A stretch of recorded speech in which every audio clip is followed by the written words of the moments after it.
လောကမှာစီးစိမ်ဥစ္စာတွေကျွယ်ဝပေမဲ့လို့စိတ်ပျော်ရွှင်မှုဆိုတာရချင်မှရပစ္စည်းဥစ္စာတွေပေါများလို့ချမ်းသာကြွယ်ဝပြီးစိတ်ချမ်းသာမှုမရတဲ့ပုဂ္ဂိုလ်တွေလောကမှာအများကြီးပဲချမ်းသာမှုဆိုတာကိုပစ္စည်းဥစ္စာကလည်းပေးနိုင်တာမဟုတ်ဘူးတခြားအရာတွေကလည်းပေးနိုင်တာ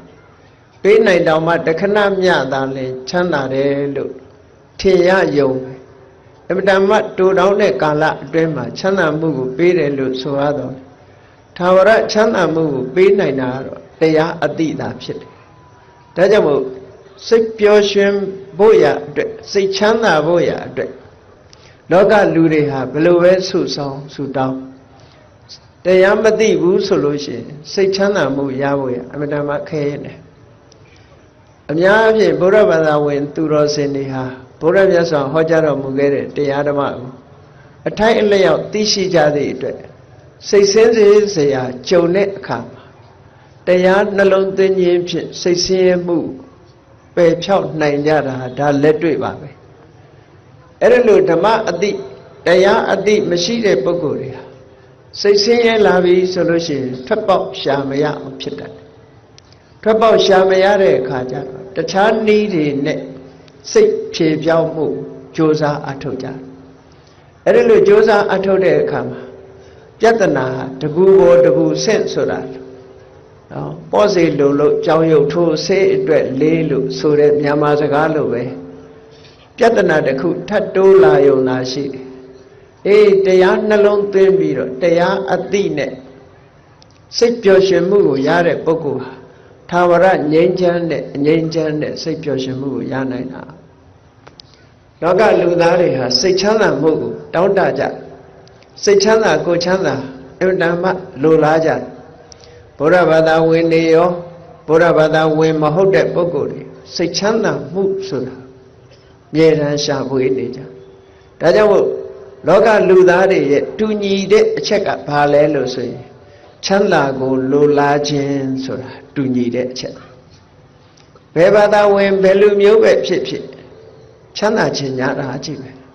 ဆင်းရဲမှုကိုကြောက်ရွံ့ကြတာကြည့်ရသော်ဘုရားကလည်းဒါကိုဟောကြားထားတာရှိတယ်ဒုက္ခကာမဒုက္ခပฏิကူလာတဲ့ဒုက္ခကာမလူတွေဟာချမ်းသာခြင်းညာတယ်ဒုက္ခပฏิကူလာဆင်းရဲတာကိုယွံမုန်းကြဒါကြောင့်မို့ဆင်းရဲမှကြောက်ပြီးချမ်းသာတာကိုလိုလားလို့ကြိုးစားအထောက်ကြသို့တော်လည်းကြိုးစားအထောက်တဲ့ပုဂ္ဂိုလ်တိုင်းချမ်းသာဒုက္ခရလားလို့ဆိုမရဘူးမရတာဘာကြောင့်လဲလို့ဆိုရင်ချမ်းသာဒုက္ခကိုပေးနိုင်တဲ့အစစ်မှန်အကြောင်းတရားကိုမသိလို့ပဲလို့ဒီလိုပြောအောင်တခြားနည်းတွေနဲ့စိတ်ချမ်းသာမှုကိုရှာတာဟာတခဏမျှတာစိတ်ချမ်းသာမှုရတယ်လို့ရှိပြီနောက်ပိုင်းမှာစိတ်ချမ်းသာမှုမရဘဲနဲ့စိတ်ဆင်းရဲမှုတွေသာထပ်တလဲလဲဖြစ်ပေါ်ပြီးတော့လာတတ်တယ်တဲ့မြတ်စွာဘုရားရဲ့အဆုံးအမဟာလူသားတွေမှာမြတ်စွာဘုရားရဲ့အဆုံးအမ mind center teaching လို့ဒီလိုပြောလို့ရ mind center teaching ဆိုတာလူတွေရဲ့အသိစိတ်လူတွေရဲ့စိတ်ဓာတ်ကိုဗဟိုပြုပြီးတော့ဆုံးမတဲ့ဩဝါဒဆုံးမစကားလူတွေမှာဗဟိုပြုရတာတစ်ခုရှိတယ်အားလုံးဟာဘာကိုဗဟိုပြုရမလဲလို့ဆိုရင်မိမိရဲ့စိတ်ကလေးကိုကောင်းအောင်ဗဟိုပြုရစိတ်ကောင်းမှုအတွက်စိတ်ရဲ့အညစ်အကြေးတွေစိတ်ရဲ့ပူပန်မှုတွေရှင်းလင်းနိုင်ရဖယ်ရှားနိုင်ရမဖယ်ရှားနိုင်ဘူးဆိုလို့ရှိရင်စိတ်ချမ်းသာမှုစိတ်ပျော်ရွှင်မှုဆိုတာဘယ်လိုမှမရနိုင်ဒါကြောင့်မို့တခြားဘာသာတွေနဲ့မတူတာအဲ့ဒါတခြားဘာသာတွေက God Center Religion လို့ခေါ်တယ် God Center Religion ဆိုတာသူတို့ရဲ့ဆုံးမဩဝါဒအဆိုအမိန့်တွေအားလုံးဟာကောင်းကင်ဘုံကထာဝရဘုရားတကုရှင်ကြီးကိုဗဟိုပြုထားတာတကုရှင်ကြီးကဘယ်လိုပြောတယ်တကုရှင်ကြီးကဘယ်လိုဆုံးမတယ်ဘုရားကြိုက်တယ်ဘုရားမကြိုက်ဘူးနဲ့အဲ့ဒီစကားကိုဗဟိုပြုပြီးတော့ဘုရားသခင်ရဲ့အကြိုက်လိုက်နာကျင့်သုံးခြင်းဆိုတာသာဖြစ်တယ်မြတ်စွာဘုရားရဲ့အဆုံးအမကဒီလိုမဟုတ်ဘူးဘုရားရဲ့အဆုံးအမက ကိုယ်စိတ်ကိုဖြူစင်အောင်ထားဖို့သာအဓိကဖြစ်တယ်လူတိုင်းဟာကိုယ်စိတ်ကိုဖြူစင်အောင်ကြိုးစားစိတ်ရဲ့အညစ်အကြေးတွေကိုဖယ်ရှားဖို့ကြိုးစားနိုင်ရဒါကြောင့်မို့စိတ်ကိုဗဟုပြုပြီးတော့မြတ်စွာဘုရားကဆုံးမဩဝါဒပေးတာဒီဒေသနာတော်တွေဟာအမတန်မှထင်ရှားတယ်စိတ်တေနနိယတေလောကောတဲ့တတ္တလောကကြီးတစ်ခုလုံးကိုဘယ်သူကနေရှေ့ဆောင်နေသလဲလို့ဆိုရင်စိတ်ကရှေ့ဆောင်ဘာဖြစ်လို့စိတ်ကရှေ့ဆောင်တော့ဆိုကြည့်လေတရားပွဲလုပ်မယ်ဆိုလို့ရှိရင်လေစိတ်ကတရားပွဲလုပ်ရင်ကောင်းမယ်လို့ဆိုတဲ့စိတ်အရင်ပေါ်လာတာထိုပေါ်လာတဲ့စိတ်အားလျော်စွာတရားပွဲကျင့်ပခြင်းကိုလုပ်ရတရားနာတယ်ဆိုတဲ့အချိန်မှလည်းပဲဒီတရားနာသွားရအောင်မယ်ဆိုတဲ့စိတ်ကအရင်ဖြစ်တယ်အဲ့ဒီတရားနာသွားရအောင်မယ်ဆိုတဲ့စိတ်ဖြစ်တဲ့နောက်မှာတကယ်တရားနာခြင်းဆိုတာဖြစ်လာအရာရာဟာစိတ်ကရှေ့သွားနေတယ်ရှေ့ဆောင်နေတယ်ဆိုတာအမှန်တမ်းထင်ရှားတယ်မြတ်စွာဘုရားသခင်ကိုရောမြတ်က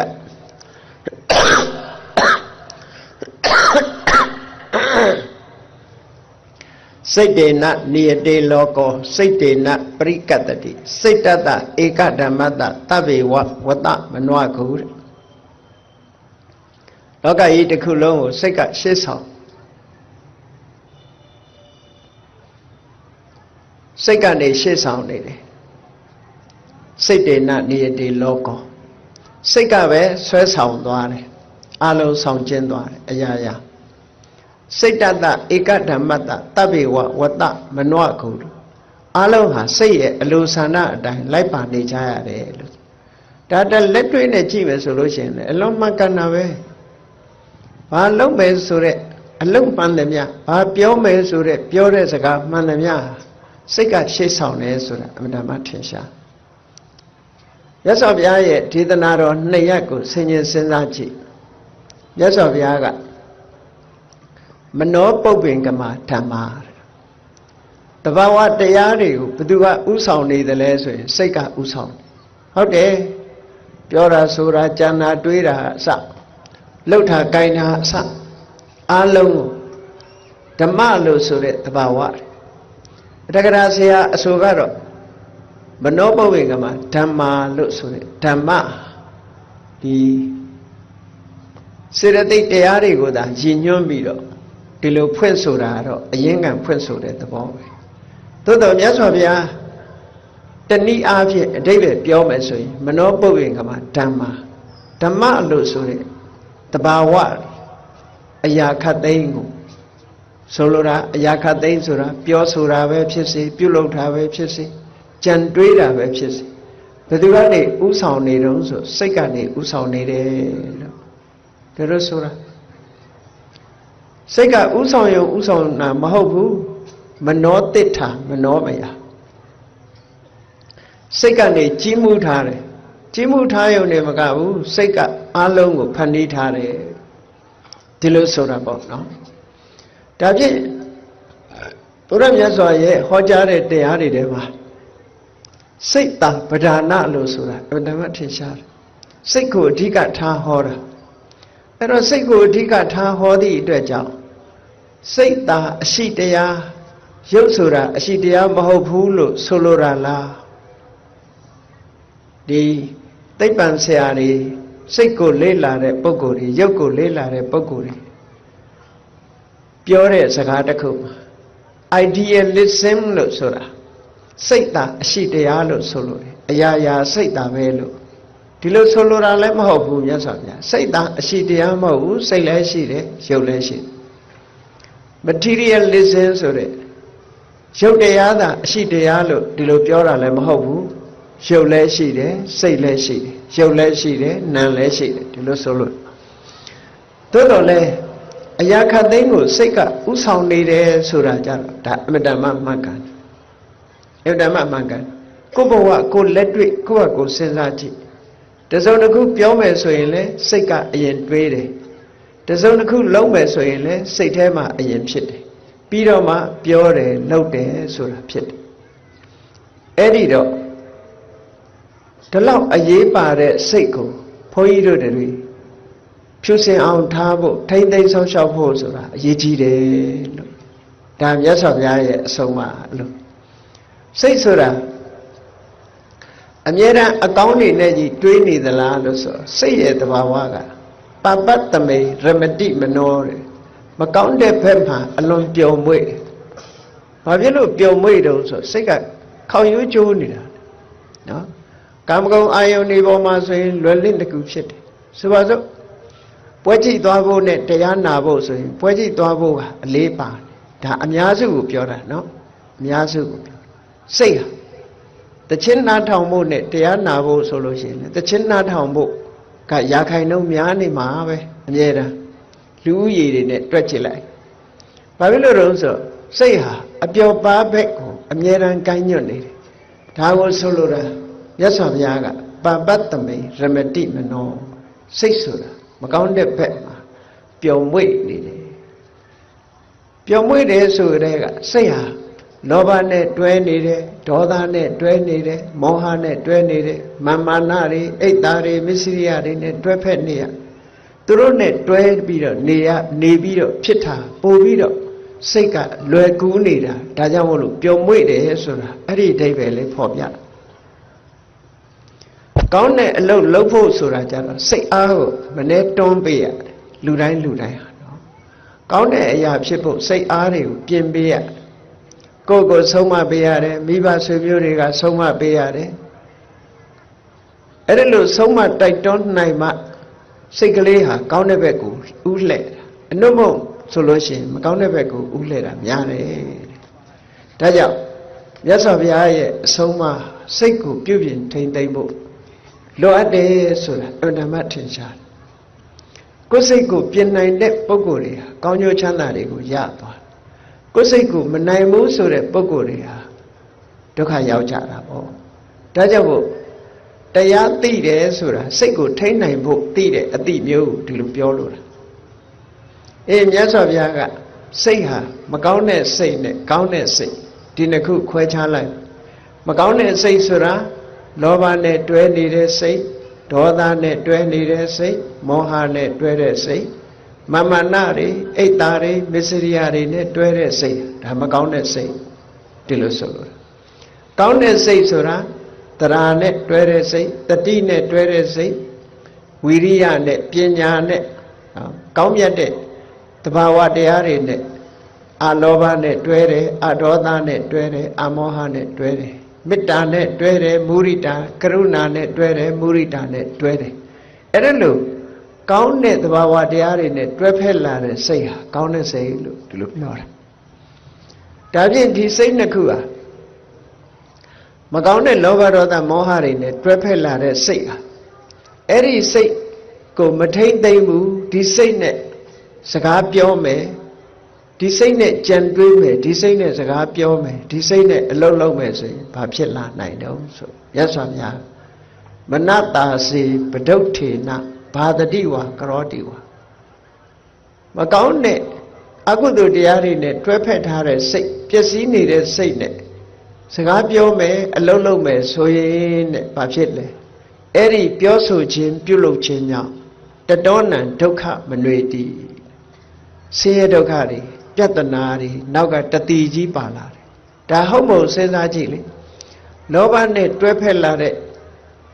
စိတ်ကြောင့်မို့လောဘကိုအကြောင်းပြုပြီးတော့သူတစ်ပါးပစ္စည်းဥစ္စာကိုခိုးယူမိမယ်ဆိုလို့ရှိရင်ဟောပြဿနာဒီဘဝတည်းပဲပြဿနာဖြစ်တယ်အကယ်၍ဒီဘဝပြဿနာမဖြစ်ရင်ဒီအကုသိုလ်ကလိုက်ပြီးတော့ဒုက္ခပေးထို့တူပဲဒေါသနဲ့တွဲဖက်လာတယ်ဆိုလို့ရှိရင်ဒီဒေါသကိုမဖယ်ပဲနဲ့ဒီဒေါသနဲ့တွေးမယ်လုပ်မယ်ဆိုလို့ရှိရင်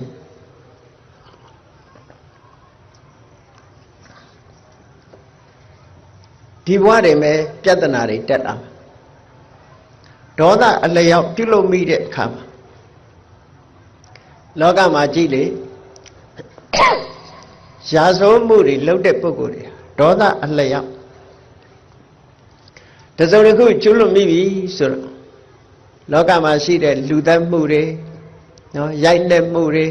ဒါတွေဟာဘာကြောင့်ဖြစ်နေတုံးဆိုဒေါသကြောင့်ဖြစ်တယ်ဒေါသနဲ့တွဲနေတဲ့စိတ်ကြောင့်ဖြစ်တယ်ဒီလိုဆိုလိုတာပေါ့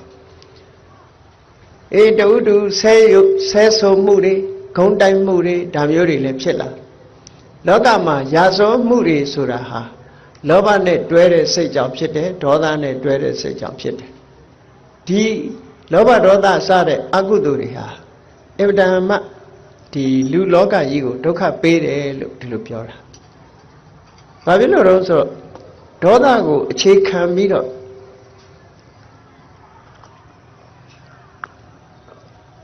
ပြောသမျှဆိုသမျှလုပ်သမျှတွေဟာပြဿနာကိုဖိတ်ခေါ်နေတယ်လို့ဖြစ်တယ်ပေါ့ဒါကြောင့်မလို့ဒီဒေါသနဲ့တွဲတဲ့စိတ်ဟာရာဇဝမှုတွေကိုထူပြောဖြစ်ပေါ်စေတယ်ဒါကိုမြတ်စွာဘုရားကဟောတာပဒုဋ္ဌေနမနတာစေပဒုဋ္ဌေနဘာတတိဝါကရောတိဝါပစ္စည်းနေတဲ့စိတ်နဲ့ပြောပြီးလုပ်ပြီးဆိုလို့ရှိရင်တတောနံဒုက္ခမနွေတိပြဿနာတွေနောက်ကဆက်တိုက်လိုက်ပါလာနိုင်တယ်ဒါကြောင့်မို့ကိုယ်စိတ်လေးကိုလောဘနဲ့မတွဲအောင်ဒေါသနဲ့မတွဲအောင်ကောင်းတာတွေနဲ့ပဲတွဲဖက်နေအောင်ကြိုးစားစောင့်ရှောက်ရမယ်လို့ဒီလိုစိတ်နဲ့ပတ်သက်ပြီးတော့ဟောတဲ့ဒေသနာတွေမြောက်များစွာရှိတယ်ကဲကောင်းတဲ့အရာတွေနဲ့တွဲတယ်တတိနဲ့တွဲတယ်ပညာနဲ့တွဲတယ်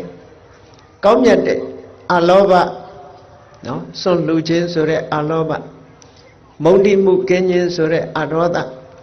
အရာရာမှာပညာနဲ့ဆင်ញင်ခြင်းလို့ဆိုတဲ့အမောဟဒီသဘာဝတရားတွေနဲ့တွဲဖက်လာတဲ့စိတ်တရားနဲ့တွဲဖက်လာတဲ့စိတ်ကြတော့ဘာဖြစ်လဲ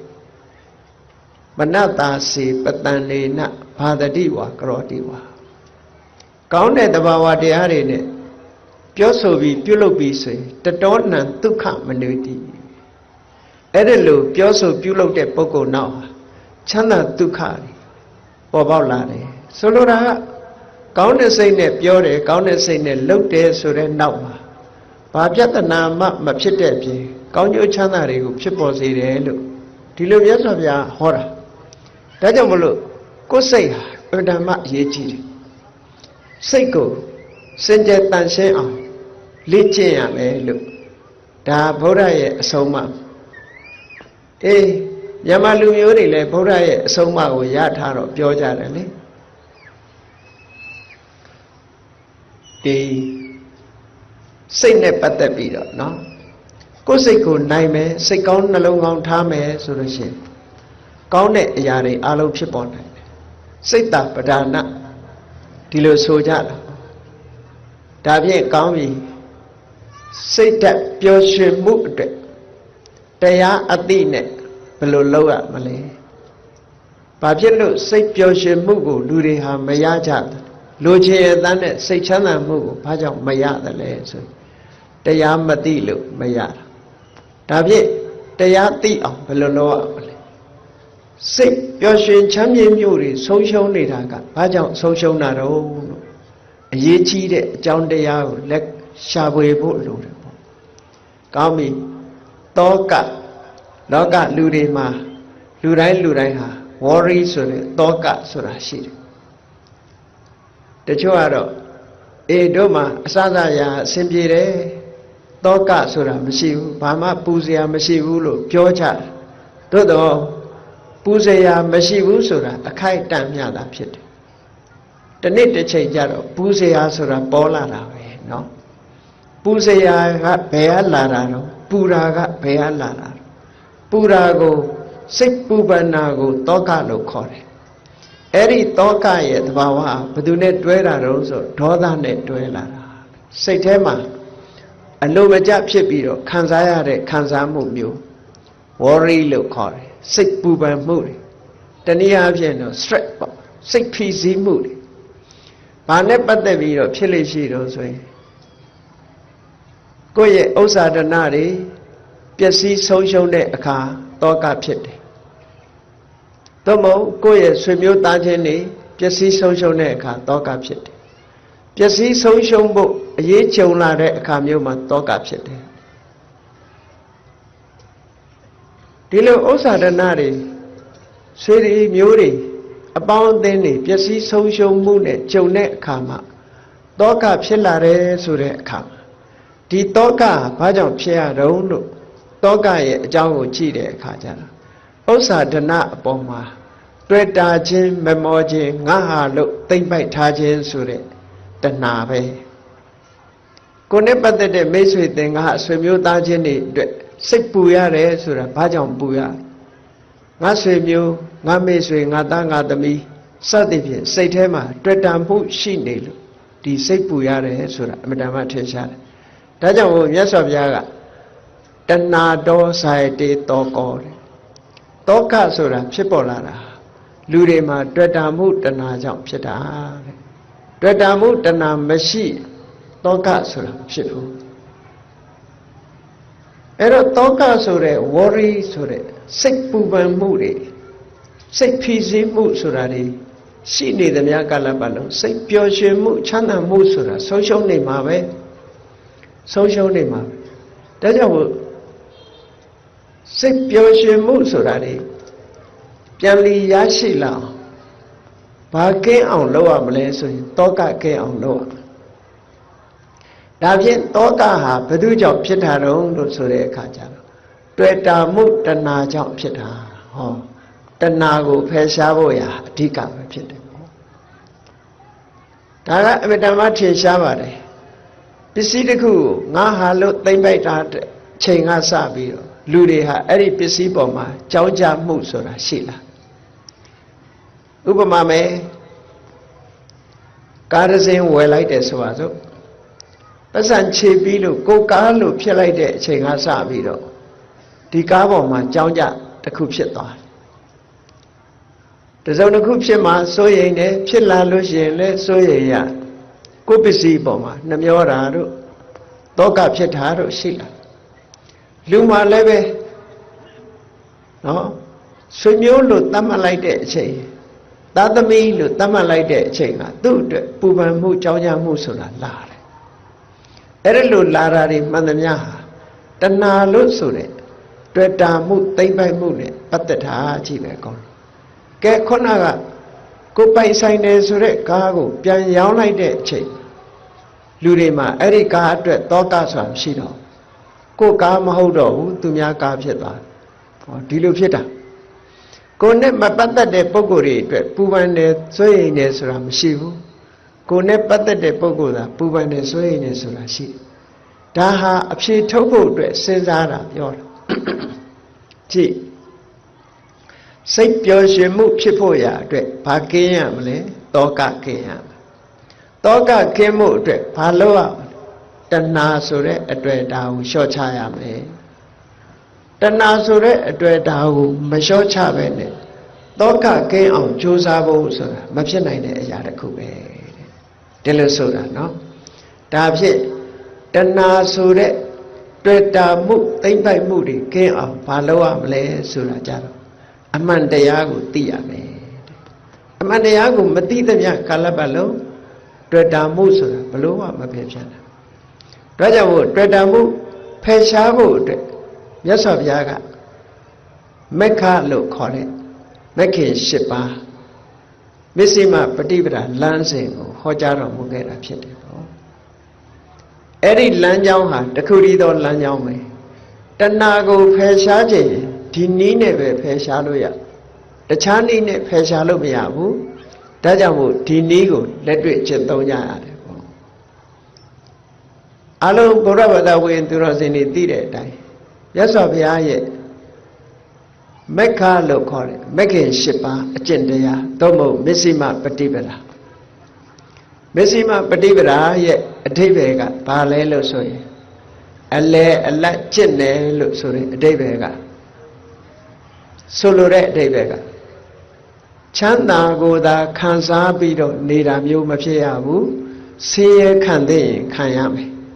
ချမ်းသာဒုက္ခကိုလည်းခံစားသင့်တယ်လို့ခံစားသင့်တဲ့ချမ်းသာဒုက္ခဆိုခံစားရမယ်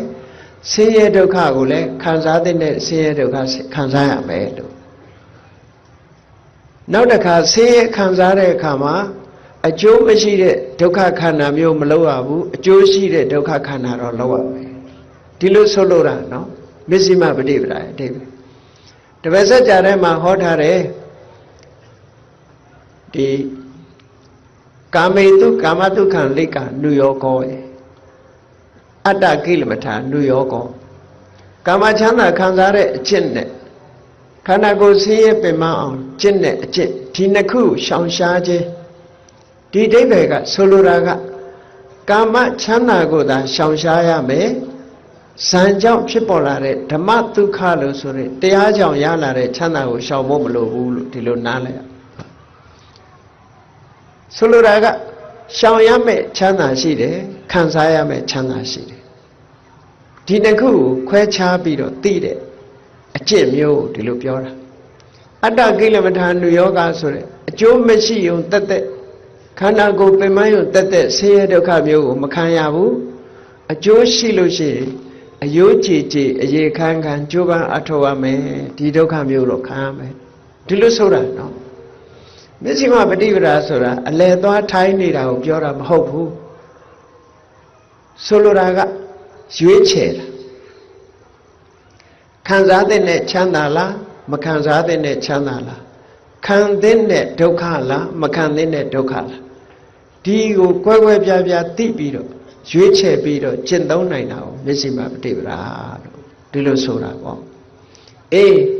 အဲ့ဒီမစ္စည်းမပฏิပဒါလို့ဆိုတဲ့မဂ္ဂင်၈ပါးအကျင့်တရားအလုံးဘုရားဘာသာဝင်တွေသိတဲ့အတိုင်းတမ္မာဒိဋ္ဌိကိုလုံးမဲ့လုပ်ငန်းနဲ့ပတ်သက်ပြီးတော့အမှန်မြင်တာ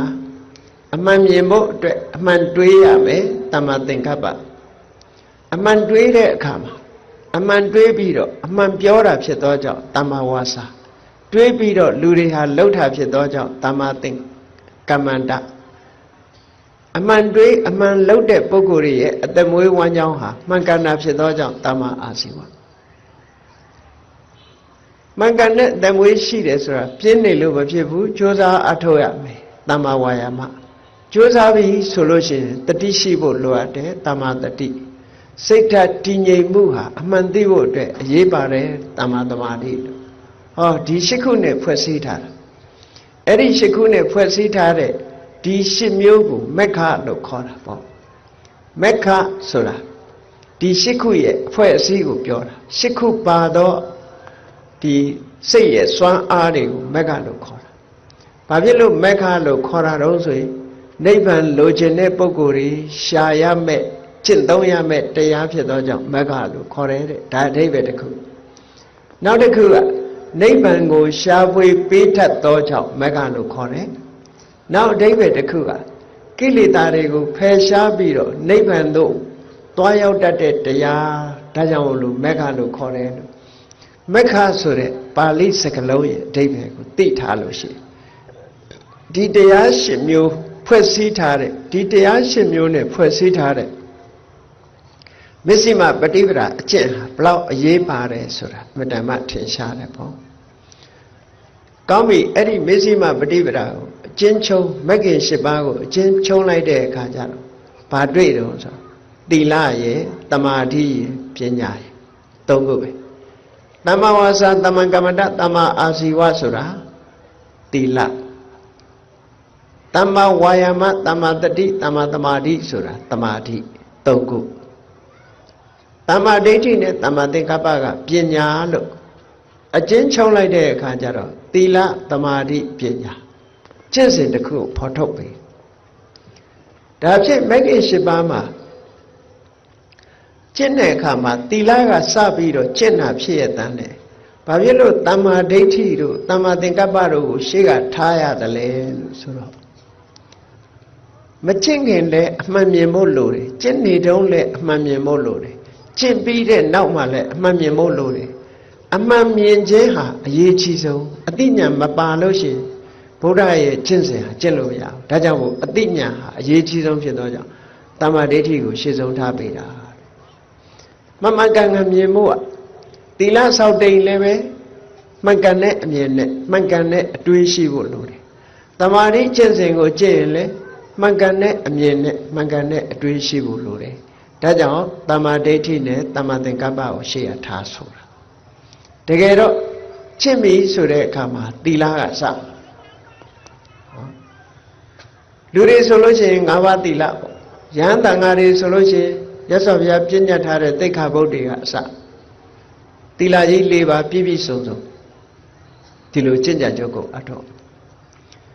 ဒါကြောင့်မို့မဂ္ဂင်၈ပါးကိုကျင့်တော်ပြီဆိုလို့ရှိရင်သီလရင်ဆောက်တည်ကြတရားထုတ်တော့မယ်ဆိုရင်လည်းသီလကိုဆောက်တည်ကြသီလဝိတ္တုဋ္ဌိ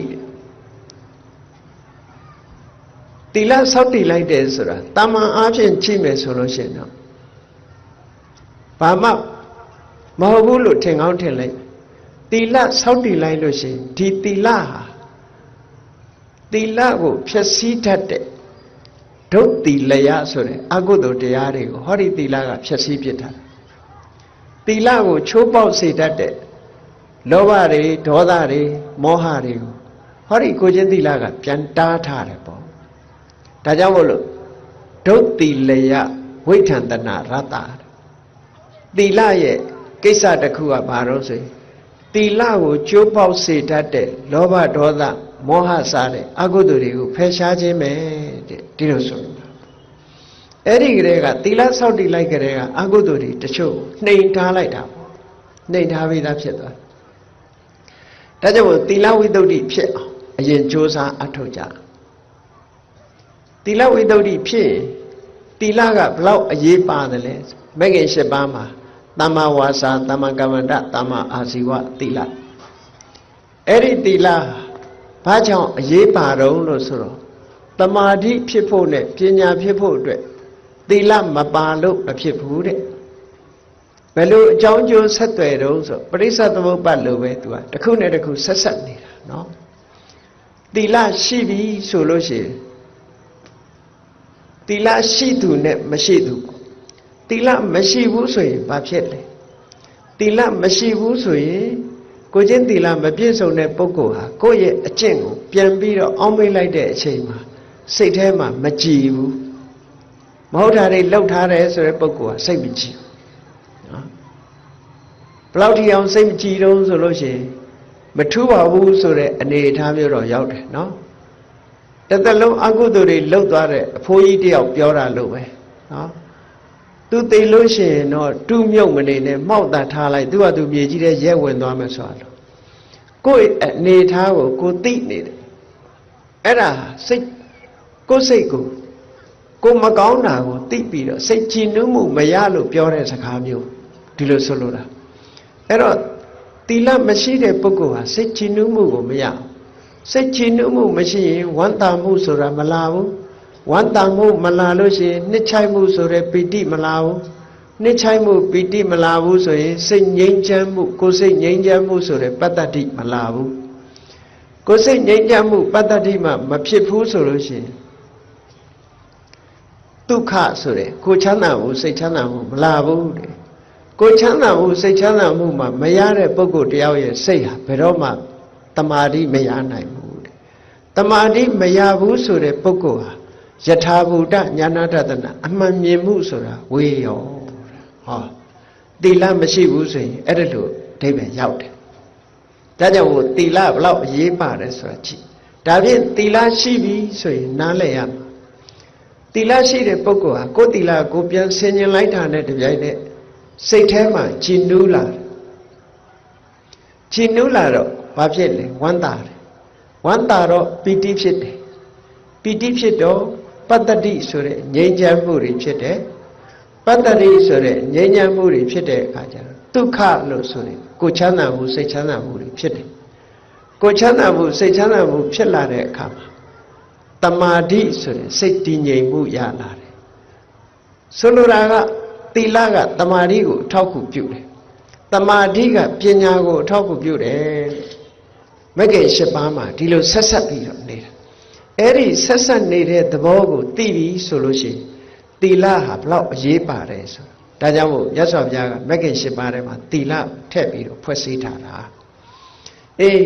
သီလဝိတ္တုဋ္ဌိဖြစ်လာပြီဆိုရင်တမာတိဖြစ်ဖို့ရလွယ်လားတမာတိကိုဘာခေါ်တော့ဆိုစိတ်တဝိတ္တုဋ္ဌိလို့ခေါ်တယ်စိတ်ရဲ့စင်ကြယ်မှုလို့ဒီလိုသုံးတာနော်အဲ့ဒီနေရာမှာဒီတမာတိလို့ဆိုတဲ့စိတ်တဝိတ္တုဋ္ဌိစိတ်စင်ကြယ်မှု စိတ်စင်ကြယ်မှုဖြစ်အောင်ဘာတွေလုပ်ရတော့ဆိုတမာရီကိုထူထောင်ရဒါကတဏှာကိုတွေ့တာမှုတွေကိုဖယ်ရှားခြင်းပြီဆိုလို့ရှိရင်သီလကစလာပြီးတော့စိတ်တည်ငြိမ်မှုဆိုတဲ့တမာရီကိုထူထောင်ပြီးတဲ့အခါကျတော့မှပညာဆိုတဲ့အမှန်တရားကိုသိရှိနားလည်လာတဲ့အခါမှာဟောဒီတွေ့တာမှုကိုဖယ်နိုင်တာတဲ့အနုမို့ဆိုမဖယ်နိုင်ဘူးဒါကြောင့်မို့ဒီကျင့်စဉ်မြတ်စွာဘုရားသခင်ကိုရောမြတ်ကိုယ်တိုင်တွေ့ရှိပြီးတော့ဟောပြောခဲ့တဲ့ကျင့်စဉ်ပေါ့ဒီကျင့်စဉ်နဲ့ကျင့်ကြံကြုတ်ကိုအထောက်ကြလို့တွေ့တာမှုတွေလုံးဝမဖယ်နိုင်တော့မှတွေ့တာမှုတွေလျော့ပါသွားလို့ရှိရင်တောကတွေလည်းလျော့ပါသွားတယ်ဆိုတာအမြဲတမ်းထင်ရှားတယ်ပေါ့အေးဒါကြောင့်မို့မြတ်စွာဘုရားကသီလဝိတ္တုသီလစင်ကြယ်မှုဖြစ်တမာတိကိုအထောက်အကူပြုအောင်ကြိုးစားအထောက်ကြတဲ့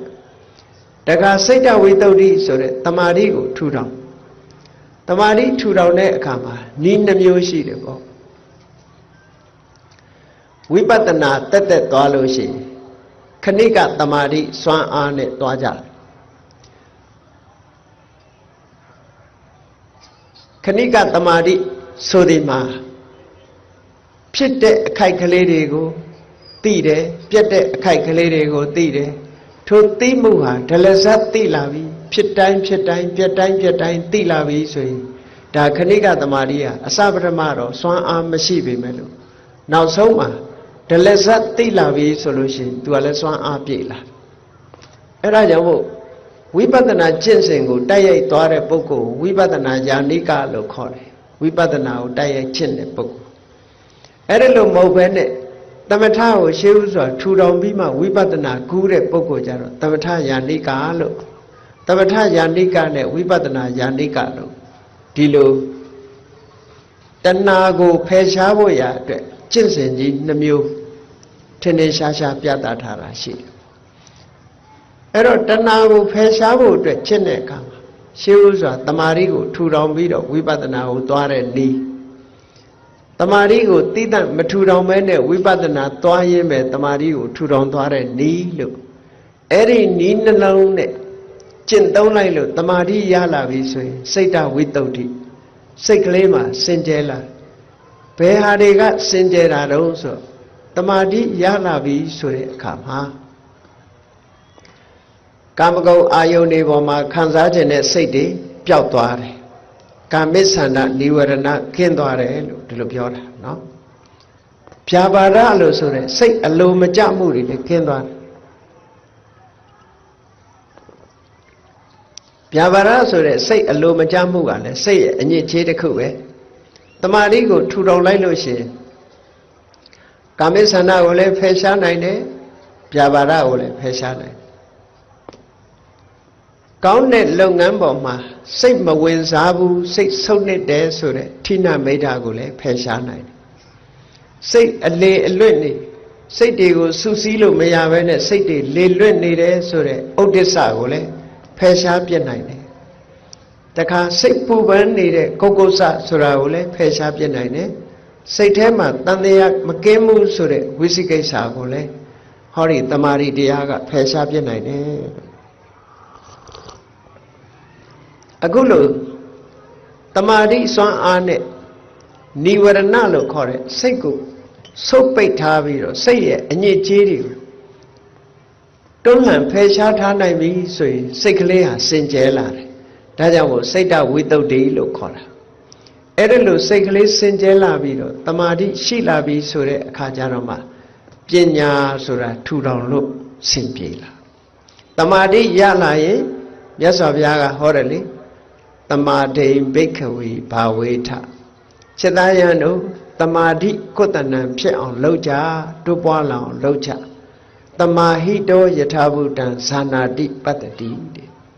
တမာတိရနေတဲ့ပုဂ္ဂိုလ်တယောက်ဟာအမှန်အကန်မြင်နိုင်တယ်သိနိုင်တယ်လို့ဒီလိုဟောတာဒါကြောင့်မို့လို့တမာတိဟာပညာကိုလမ်းဖွင့်ပေးတာဖြစ်တယ်ပေါ့သီလဝိတ္တုနဲ့သမ္မာဝါစာသမ္မာကမ္မန္တသမ္မာအာစီဝဆိုတဲ့မဂ်ခင်၃ပါးကိုကြိုးစားအထုတ်ပြီးတော့စိတ်တဝိတ္တုသမ္မာဝါယာမသမ္မာတတိသမ္မာသမာဓိဆိုတဲ့ကျင့်စဉ်တစ်ခုကျင့်အဲ့ဒီကနေပြီးတော့ ပညာဆိုတဲ့စခန်းကိုတက်ပြီလို့ဆိုတဲ့အခါကျတော့ဝိပဿနာကျင့်စဉ်တစ်ခုကျင့်ညာတယ်အဲ့တော့ဝိပဿနာကျင့်စဉ်တစ်ခုကျင့်ပြီဆိုရင်ဘယ်ကစရလဲလို့ဆိုနာမရူပပြိစေတာဉာဏ်ကစဒါအခုပြောနေတာတရားသိရင်စိတ်ပျော်ရွှင်ဆိုအခုလို့သိတဲ့အခါမှာစိတ်ပျော်ရွှင်မှုတွေဒါအစစ်မြင့်ဆုံးကိုပြောတာနော်ဒီကြားထဲမှာတာမန်တွေးတောယုံနဲ့လည်းပဲစိတ်ပျော်ရွှင်မှုတွေကိုရနိုင်စိတ်ညစ်တာတွေပင်ပန်းဆင်းရဲတာတွေစိတ်ရဲ့ဖိစီးမှုတွေဖက်ပေါက်တွေလည်းရနိုင်ဆိုပါစို့အတွေးတွေထဲမှာလောကမှာလူတွေဟာတောကတွေဒါဖြစ်လာတဲ့အခါကျတော့ပစ္စည်းအတွက်တောကဖြစ်လို့ရှိရင်ပစ္စည်းသင်္ခါရလူသင်္ခါရဒီနေ့ကျတော့ဒီပစ္စည်းအတွက်ပူပန်နေလို့မဖြစ်ဘူးငါတောင်မှပဲဒီနေ့ကျသေရအောင်မှပဲဒီပစ္စည်းကဆုံးရှုံးတာဘာအရေးလဲအားလုံးဟာဒီနေ့ကျတော့စွန့်သွားရတာပဲဆိုတဲ့ဒီတရားအတွေးလေးဒီပင်တောကကိုလျှော့နိုင်တာစိတ်ပျော်ရွှင်မှုကိုပေးနိုင်ဘုရားဘာသာဝင်မဟုတ်တဲ့ပုဂ္ဂိုလ်တွေဘုရားဟောတဲ့တရားမကြားဘူးတဲ့ပုဂ္ဂိုလ်တွေကဒီအတွေးလေးကိုမတွေးနိုင်ဘူးနော်ဒါဘုရားတရားကြားထားလို့တွေးနိုင်တဲ့အတွေးတစ်ခုပဲ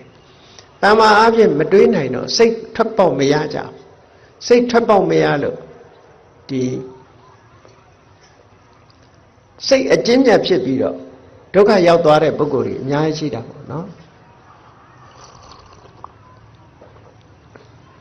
စိတ်ရဲ့ဖြစ်စည်းမှုဆိုတာကို stress လို့ခေါ်တယ်ဒီ stress လို့ခေါ်တဲ့စိတ်ဖြစ်စည်းမှုကိုရှော့ချတဲ့နည်းစနစ်တွေဟာဘာတွေလဲလို့မေးလို့ရှိရင်ဝိပဿနာကျင့်စဉ်ပဲဖြစ်တယ်ပေါ့အဲ့တော့ဝိပဿနာကျင့်စဉ်ကျင့်ပြီဆိုလို့ရှိရင်ဘာတွေနဲ့ကျင့်ရမှာတော့လို့မေးရင်သမ္မာဝါယာမသမ္မာတတိသမ္မာသမာဓိသမ္မာဒိဋ္ဌိသမ္မာသင်္ကပ္ပဟောဒီကာရပကမက္ခေ5မျိုးနဲ့ကျင့်သီလကိုအခြေခံထားပြီးတော့သမ္မာဝါယာမမှန်ကန်သောကြိုးစားအထောက်မှုသမ္မာတတိမှန်ကန်တဲ့တတိထားမှုသမ္မာသမာဓိမှန်ကန်တဲ့စိတ်တည်ငြိမ်မှုသမ္မာဒိဋ္ဌိအမှန်ကန်မြင်မှုသမ္မာသင်္ကပ္ပအမှန်ကန်တွေးတောဆင်ခြင်မှုလို့ဆိုတယ်ဒီ5ခုနဲ့ပဲလောက်ရဒီ5ခုနဲ့အမှန်မြင်အောင်ကြိုးစားအထောက်ရမှာတဲ့ကောင်းပြီဒီတွေ့တာမှုကိုဖယ်ရှားတော့မယ်ဆိုတဲ့အခါခုနကသီလကိုအခြေခံသမာဓိကိုထူထောင်ပြီးတဲ့အခါမှာပညာဖြစ်ဖို့ရအတွက်ကိုယ်ဆင်ញင်စဉ်းစားတယ်ဆိုတာကဲအလွယ်နည်းနဲ့ကြည့်ကြရအောင်လူတွေမှာမျက်စိနားနှာခေါင်းလျှာကိုယ်စိတ်ဒါတွေရှိတယ်နော်မျက်စိနဲ့မြင်စရာအာယုန်တွေကိုမြင်တယ်နားနဲ့အသံကြားတယ်နှာခေါင်းနဲ့အနံ့ကိုရှူရတယ်လျှာနဲ့အရသာကိုသိတယ်ခန္ဓာကိုယ်နဲ့အထီးအတွေ့တွေကိုသိရတယ်စိတ်နဲ့ဓမ္မအာယုန်တွေကိုကြံတွေးစရာအာယုန်တွေကိုသိရတယ်အာယရဏ12ပါးဆိုတာအဲ့ဒီအာယရဏ12ပါးထဲမှာကြည့်လိုက်အရက်စကားနဲ့ပဲပြောမယ်ဆိုရင်မျက်စိရဲ့မျက်စိကိုလာတိုက်တဲ့အဆင်းအာယုံအဲ့ဒီနှစ်ခုဟာမျက်စိကလည်းငါ့ကိုအဆင်းအာယုံကလာတိုက်တယ်လို့မသိဘူးအဆင်းအာယုံကလည်းငါမျက်စိထဲမှာပေါ်နေတယ်လို့မသိဘူးသိတာကအဆင်းအာယုံနဲ့မျက်စိလာတိုက်လို့ပေါ်လာတဲ့အခါမှာဖြစ်ပေါ်လာတဲ့အသိစိတ်ကလေးရတာသိတာဟောမြင်တိုင်းမှာဆင်ញင်စဉ်းစားကြည့်မျက်စိကအာယုံကိုမသိတတ်သည့်အတွက်ကြောင့်ရုပ်တရားမျက်စိထဲမှာပေါ်လာတဲ့အဆင်းအာယုံကလည်းပဲအာယုံကိုမသိတတ်သည့်အတွက်ကြောင့်ရုပ်တရားအာယုံကိုမသိတတ်တာကိုရုပ်လို့ခေါ်တယ်မျက်စိနဲ့အဆင်းဒီနှစ်ခုပေါင်းစပ်တဲ့အခါမှာမြင်သိစိတ်ကလေးပေါ်လာတယ်မြင်သိစိတ်ကလေးကအာယုံကိုသိတတ်သောကြောင့်နန္တရားလို့ဟောမြင်တိုင်းမှာဘုန်းကြီးတို့တွေမှာဘာတွေဖြစ်တယ်ဒါအကြံမြင်ပြောပြလို့ရှိရင်မျက်စိရဲ့မြင်စရာအာယုံရဲ့မြင်သိစိတ်ရဲ့ဒီသုံးခုဖြစ်တာပဲအဲ့ဒီသုံးခုဖြစ်ခိုက်ကလေးကိုဆင်ញင်စဉ်းစားကြည့်လိုက်မယ်ဆိုရင် မျက်စိကလည်းသိတာမဟုတ်ဘူးအစင်းအာယုံကလည်းသိတာမဟုတ်ဘူးသိတာမဟုတ်သည့်အတွက်ကြောင့်မျက်စိနဲ့အစင်းအာယုံတို့သည်ယုတ်တရားမြင်သိစိတ်ကလေးသာနန္တရားလို့ဟောတယ်လို့သိလိုက်လို့ရှိရင်နာမရူပပြိစေတာယုတ်နဲ့နံကွဲသွားတယ်လို့ဒီလိုပြောတာကွဲကြာသိသွားအဲ့ဒီယုတ်နံဆိုတဲ့ထဲမှာငါဆိုတာလည်းမပါရဘူးငါဟာဆိုတာလည်းမဟုတ်တော့ထို့တူပဲနားနဲ့အတန်ကြားသိတဲ့စိတ်နားကလည်းသိတဲ့သဘောမရှိဘူးအတန်ကလည်းသိတဲ့သဘောမရှိဘူးဒါကြောင့်မို့နားကလည်းယုတ်တရားအတန်ကလည်းယုတ်တရားကြားသိစိတ်ကလေးကသာနန္တရားလို့ယုတ်နဲ့နံဒီလိုခွဲခြားပြီးတော့နှာခေါင်းကအနံ့ရတဲ့အခါမှာလည်းပဲနှာခေါင်းရဲ့အနံ့ရဲ့ကယုတ်တရားအနံ့ကိုသိတဲ့နံသိစိတ်ကမှနန္တရားလို့ဒီလိုဆိုတာထမင်းစားတဲ့အခါမှာလဲစဉ်းစားပြီးတော့ကြည့်ကိုယ်မှာလျှာရှိတယ်ရှာရဲစားတဲ့အစာအာဟာရအရသာရဲ့ထမင်းကလည်းရုပ်အတိမရှိသည့်အတွက်ကြောင့်ရုပ်တရားရှာကလည်းရုပ်တရားတော့ရှာကလည်းရုပ်တရားအရသာကလည်းရုပ်တရားအရသာကိုသိတဲ့စိတ်ကသာနန္တရားလို့ထမင်းစားရင်လည်းဆင်ញင်လိုက်မယ်ဆိုရင်ရုပ်နဲ့နံဒီလိုကွဲသွား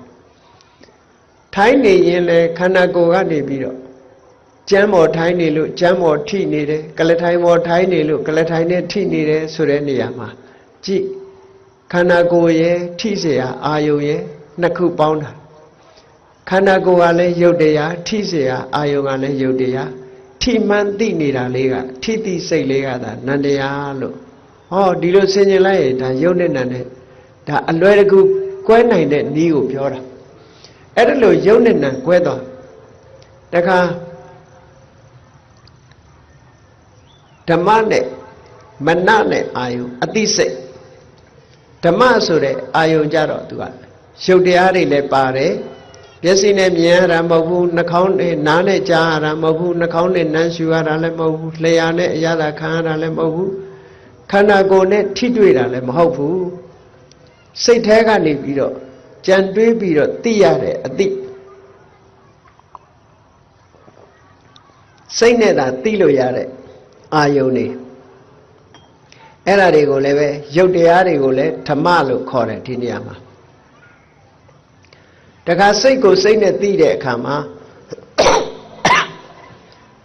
သိเสียအာယုန်စိတ်ကလည်းဒီနေရာမှာဓမ္မလို့ခေါ်တယ်နိဗ္ဗာန်ကိုမျက်မှောက်ပြုတဲ့ပုဂ္ဂိုလ်တွေကြတော့စိတ်နဲ့နိဗ္ဗာန်ကိုအာယုန်ပြုနိုင်တယ်အာယုန်ပြုလို့ရတဲ့နိဗ္ဗာန်ဟာလည်းပဲဓမ္မပဲ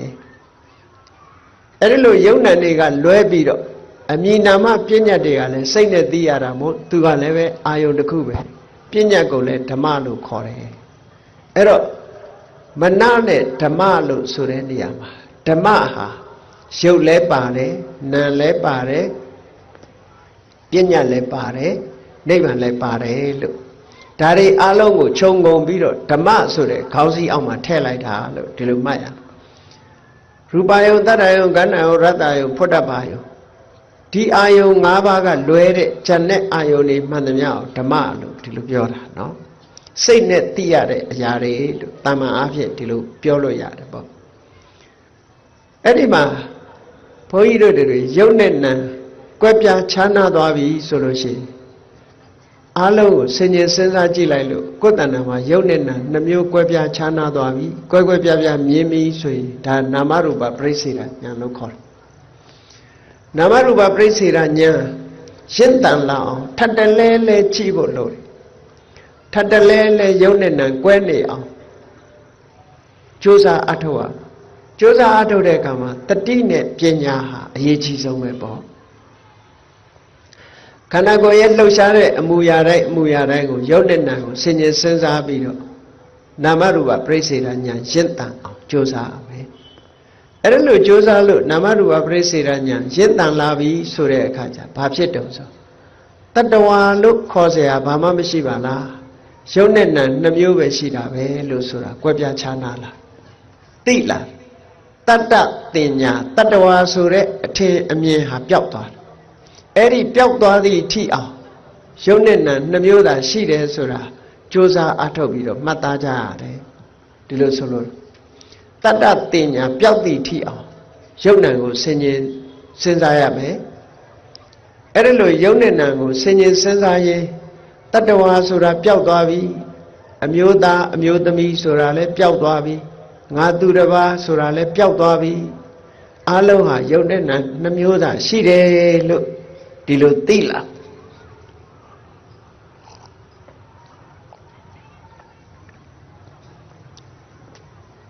အဲ့လိုသိလာတာနဲ့တပြိုင်နက်တတ္တတင်ညာပျောက်သွားတာနဲ့တပြိုင်နက်ယုတ်နဲ့နံနှမျိုးပဲဆိုတာကိုသိလာငါဆိုတာလဲရှာမတွေ့တော့ဘူးငါဟာဆိုတာလဲရှာမတွေ့တော့ဘူးယုတ်နံတက်တက်မြတာလို့ဒီလိုမြင်လာပြီဆိုလို့ရှိရင်ဒါနာမရူပပရိစ္ဆေဒဉာဏ်လို့ခေါ်တယ်အဲ့ဒီနာမရူပပရိစ္ဆေဒဉာဏ်လောက်ရောက်သွားရင်ပဲလူတွေရဲ့ဒီစိတ်ဖိစီးမှုဟာအတော်အသင့်တက်တာသွားပြီတောကတွေကိုတော်သင့်ထိန်းနိုင်သွားပြီယုတ်နံလို့ဆင်ញင်စဉ်းစားနိုင်တာနဲ့တပြိုင်နက်ငါဆိုတာမရှိဘူးငါဥစ္စာဆိုတာမရှိဘူးယုတ်နဲ့လည်းနှမျိုးသာရှိတယ်လို့ဒီအတိလေးဝင်လာတာနဲ့တပြိုင်နက်တောကဆိုတာတဏှာဆိုတဲ့တွေ့တာမှုကရောကျသွားပြီးတော့တဏှာဆိုတဲ့တွေ့တာမှုရောကျသွားတာနဲ့တပြိုင်နက်တောကဆိုတာရောနေသွားတာပဲဆိုလိုတာကတောကကိုပယ်ခြင်းရင်တွေ့တာမှုကိုဖယ်ဖို့ပဲလို့တွေ့တာမှုကိုဖယ်ခြင်းလို့ရှိရင်အတိညာနဲ့မှဖယ်လို့ရတယ်တဲ့ဒါပြောတာနော်ပညာနဲ့မှတွေ့တာမှုဆိုတာဖယ်လို့ရပညာမပါလို့ရှိရင်ဖယ်လို့မရဘူးသီလနဲ့ဖယ်လို့မရဘူးတမာတိနဲ့ဖယ်လို့မရဘူးပညာနဲ့မှဖယ်လို့ရလို့အခုလိုနာမရူပပရိစ္ဆေဒဉာဏ်ရလာပြီဆိုတာနဲ့ဒိဋ္ဌိဝိတ္တုဒ္ဓိမှန်ကန်တဲ့အမြင်တစ်ခုစင်ကြယ်တဲ့အမြင်တစ်ခုကိုရလာပြီလို့ဒီလိုပြောတာပေါ့အဲ့ဒီလိုစင်ကြယ်တဲ့မြင်တစ်ခုရလာခြင်းဒီပဲလေအခြေခံအားဖြင့်တရားသိလာတရားသိလာလို့ရှိရင်တောကဆိုတာနဲလာတွေ့တာမှုတွေညော့လာသည့်အတွက်ကြောင့်တရားသိလင်စိတ်ပျော်ရွှင်ဆိုတာအဲ့ဒီအချိန်မှာအတော်အသင့်ပျော်ရွှင်ချမ်းမြေ့မှုရရှိလာနိုင်တယ်ကဲအဲ့ဒီကနေတဆင့်တက်ပြီးတော့ဆင်ញင်စဉ်းစားလိုက်တဲ့အခါမှာဘာတွေတွေးရတော့လို့ဆိုအကြောင်းနဲ့တကွအကျိုးနဲ့တကွရုပ်နံတွေကိုတိုးချက်ပြီးတော့သိလာဘယ်လိုသိလာတော့လို့ဆိုခုနကနေရာကိုပဲကြည့်မျက်စိနဲ့အဆင်းအာယုံစုံစည်းမှုကိုအကြောင်းပြုပြီးတော့မြင်သိစိတ်ပေါ်တယ်မျက်စိရဲ့အဆင်းအာယုံရဲ့ဒီနှစ်ခုပေါင်းစုံလိုက်တော့မှမြင်သိစိတ်ပေါ်တာမပေါင်းစုံခင်ကမြင်သိစိတ်မပေါ်ဘူးဒါကြောင့်မျက်စိနဲ့အဆင်းအာယုံသည်အကြောင်းတရားမြင်သိစိတ်သည်အကျိုးတရားလို့ဟောအကြောင်းအကျိုးတွေဒီလိုမြင်လာ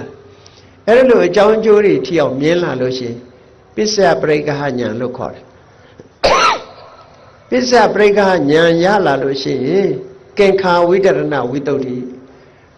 သူဘာသူဖြစ်တာလားဖြစ်ခြင်းလို့ဖြစ်နေတာလားဆိုတဲ့တန်တရားတွေမဝင်တော့ဘူးတန်တရားတွေမှန်သမျှကိုကြော်လွှားသွားနိုင်တယ်လို့ဒီလိုဆိုလို့တာနော်အဲ့တော့အတိညာဟာတစ်ဆင့်ပြီးတစ်ဆင့်တက်လာယုံနဲ့နံကိုကွဲပြားခြားနာသိသွားလို့ရှိရင်အမြင်စင်ကြယ်သွားပြီအမြင်စင်ကြယ်သွားပြီးတဲ့နောက်အကြောင်းကိုပါစဉ်းစားဆင်ခြင်နာလိုက်လို့ရှိရင်တန်တရားတွေကင်းသွားပြီကြည်ဒီတဲ့တိုးတက်လာတဲ့အခါကျတော့ပရိစ္ဆေသမုပ္ပါဒ်နဲ့တွဲဖက်ပြီးတော့မြတ်စွာဘုရားဟောထားတာကြည့်မျက်စိနဲ့အဆင်းအာယုံဆုံလိုက်တဲ့အခါမှာမြင်သိစိတ်ပေါ်တယ်မျက်စိရဲ့အဆင်းအာယုံရဲ့မြင်သိစိတ်ရဲ့ဒီသုံးခုဆုံလိုက်တဲ့အခါမှာဖတ်တဆိုတာပေါ်လာတယ်နော်ဖတ်တဆိုတာပေါ်လာတယ်အဲ့ဒါကိုတုတ်တံပါဠိတော်တွေမှာမြတ်စွာဘုရားဟောတာသက္ခုံစပဋိစ္စရူပေစဥပ္ပစ္စတိသက္ခုဝိညာဏတိဏံသင်္ကတိဖတ်တော်မျက်စိနဲ့အဆင်းအာယုံကိုအကြောင်းပြုပြီးတော့မြင်သိစိတ်ပေါ်တယ်ဒီသုံးခုကြောင့်ဖတ်တဆိုတာပေါ်တယ်ဒါသုံးခုကြောင့်ဖတ်တဆိုတာပေါ်တယ်ဆိုတဲ့စကားနဲ့ပရိစ္ဆေသမုပ္ပါဒ်ကြတော့တလယရဏပစ္စယဖတ်တော်လို့ဒီလိုပဲဟောတယ်နော်ဒီမှာကြတော့ပို့ပြီးတော့အသေးစိတ်ဟောတဲ့သဘောတလယရဏပစ္စယဖတ်တော်ဆိုတာနဲ့အဓိပ္ပာယ်ဟာတူတူပဲပေါ့နော်သက္ခုံစပဋိစ္စရူပေစဥပ္ပစ္စတိသက္ခုဝိညာဏတိဏံ